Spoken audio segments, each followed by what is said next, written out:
এই মন্দা, আমায় সত্যি করে বলতো, ছোট দাদা আবার পাগলামি শুরু করেছে না রে? তোদের নিশ্চয়ই এই নিয়ে আবার অশান্তি হয়েছিল, তাই তো? কি রে, মুখে কুলুপ কেন এঁটেছিস? বল না। তোরা আলাদা করে কি কথা কইছিস রে? মন্দা, আমার কাছে কিছু লুকোচ্ছিস না তো? শোন মন্দা, আমি কিন্তু তোকে নিজের মেয়ে বলে মেনেছি, মার কাছে কিছু লুকোতে নেই বাছা। আমি সে কথা জানি মা। কই গো, শুনছো? উমা, অন্তু যে, তা আমার অনাথ কই? দেখি রে, তুই একা?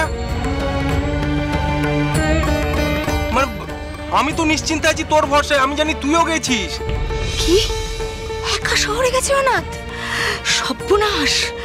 ও ঠাকুরপো, আপনার বন্ধুর কানে উঠলে কি তাণ্ডব করবে রাধা মাধবী জানেন। বৌঠান, আপনি একটু শান্ত হন, আগে জল মিষ্টি একটু মুখে দিন। ও মানিন বৌমা, যাও না একটু জল মিষ্টি এনে দাও এনাদের জন্য। দূর, ওই মিষ্টি আমার চিতে দেবেন, এখন কি উপায় হবে বলুন? জ্যাঠাইমা, আপনারা চিন্তা করবেন না, আজকে অনাথের শহরে একটা বড় পরীক্ষা ছিল, আর সেই পরীক্ষাটা গিয়ে না দিতে পারলে ওর বড় চাকরি করার স্বপ্নটা ভেঙে যেত, তাই আমি ওকে যেতে দিয়েছি। ও আমাকে কথা দিয়ে গেছে সন্ধ্যের মধ্যে কিন্তু ফিরে আসবে, আর বৌঠানকেও সেই কথা বলে গেছে, তাই না বৌঠান? কি করে যে বলি, আমি যে আরো অন্ধকারে, কিন্তু সে কথা জানলে যে মা ভয় পেয়ে যাবে। আমায় মিথ্যেই বলতে হবে, ক্ষমা করো গো রাধা মাধব।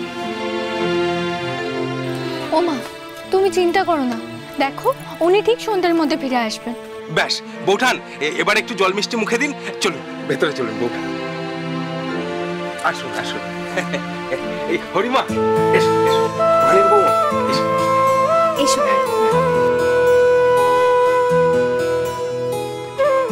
এই মন্দা, তুই ঠিক জানিস ছোট দাদা শহরে ওই মেয়ের সাথে দেখা করতে যায়নি তো?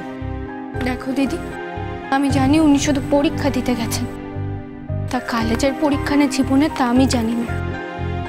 এখন রাধা মাধবের কাছে আমি শুধু প্রার্থনা করছি, উনি যেন আমার সিঁদুরের মানটুকু রাখেন।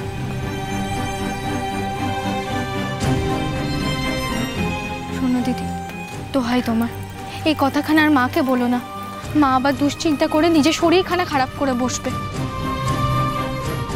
তোকে কি বলি বলতো, তুই একটু সামলে শুনে রাখতে পারলি না? আর ছোট দাদা ঠাকুর ঠাকুর করে ঘরে ফিরুক, তারপর না অন্য ব্যবস্থা নিতে হবে। উনি ফিরবেন তো? ভরসা রাখবো না আমার। এবার সবটা বুঝতে পারছো তো ইন্দুবালা? এই বিয়ে নামক একটা দুঃসহ দুঃস্বপ্ন আমার জীবনে ঘটে যাওয়ার পর থেকে কিভাবে প্রত্যেকটা দিন যন্ত্রণায় আমার দগ্ধে দগ্ধে কাটছে। তুমি যা যা বলছো সব সত্যি অনাথ ঠাকুরপো। তুমি আর মন্দাকিনী এক ঘরে অবধি থাকছো না? কেবল গতকাল রাতটাই যা, কিন্তু না না, সে কথা ইন্দুকে বলা যাবে না। আমায় ক্ষমা করো ইন্দু।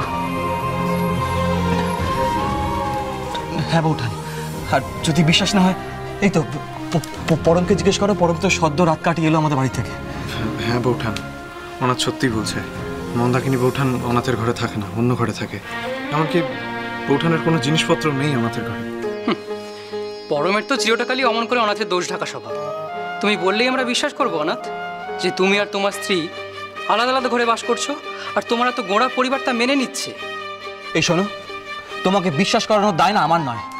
আমি ইন্দুবালার সামনে আমার মনের সব কথা খোলা পাতার মতো রেখেছি, এবার সে যা বিচার করবে সেটা আমি মাথা পেতে নেব। প্রভাত কুমার মুখোপাধ্যায়ের বউ চুরি, সোম থেকে শনি সন্ধ্যে 7:30টায় আকাশ 8-এ।